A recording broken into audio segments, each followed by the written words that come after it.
The second major factor we'll talk about in terms of shifting demand is a change to the tastes and preferences.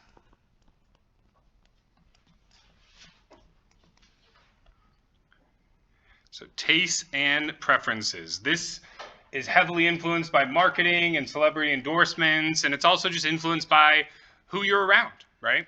You know, what your friends are wearing, what your friends are buying, what you're, you know, but it's also what's being advertised to you on Instagram, Facebook, all these other kinds of places, right? It's what the news is saying. You know, if the news comes out and says, you know, a certain type of fabric is shown to cause, you know, really large, like boils or something like that, you know what I mean? Like the demand for that type of clothing is probably going to decrease, right? So we see this all the time with food, to the point where it's almost like a trope, right? That like, you know, oh, 1 month eggs are bad for you, another month eggs are good for you. Yeah, so this taste and preferences is a big catch-all. It just has to do with how much people are hearing about and how their appetite is for the good, right? So we talk about this a lot when things change over time. Like if we talk about, you know, kale, right? Like 15 years ago, like there was no demand for kale in the United States. And because of the fact that like news and celebrities and other things like that, you know, nutritionists, maybe there was a book that popularized it for whatever reason, there ended up being a shift to the right in demand as a result of that. So this one, I'm just, you know, thinking about some kind of trend. I don't know. All I can think of right now is like video game stuff. So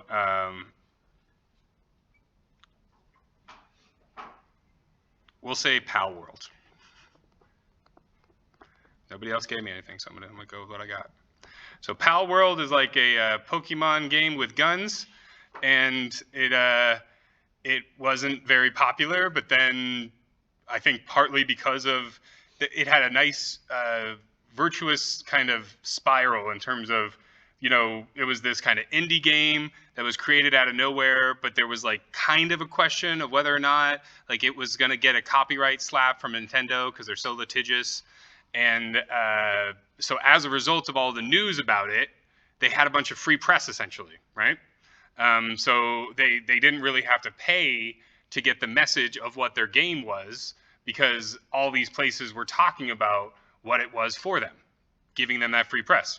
And so as a result of just the awareness of it, there was a shift to the right, and you know, the subscribers, the active players vastly outperformed what they expected. So shift to the right as news coverage increased. And they were positive news stories,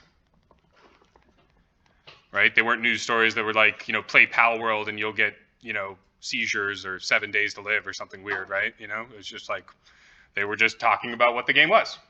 And as a result of that and all the extra press that they got, there was a shift in the tastes and preferences more towards, you know, playing the Pokemon with guns game probably than there would have been if nobody had covered the quote unquote, you know, controversy about whether they ripped it off. I think the other part of it too was it was one of the first games to use AI to do a lot of their modeling and stuff like that. And so they were like, AI plus looks suspiciously like one of the most highly litigious companies' IP on the world.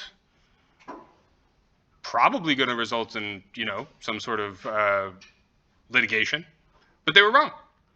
But yeah, I don't think that anybody had a gigabrain at Pal World ahead of time to be like, we're going to create an edge case scenario that's going to cause all this press. You know what I mean? Like, I think they just stumbled backwards into that one, right? But anyways, that's what happens when you don't give me an example. I talk about some stupid video game.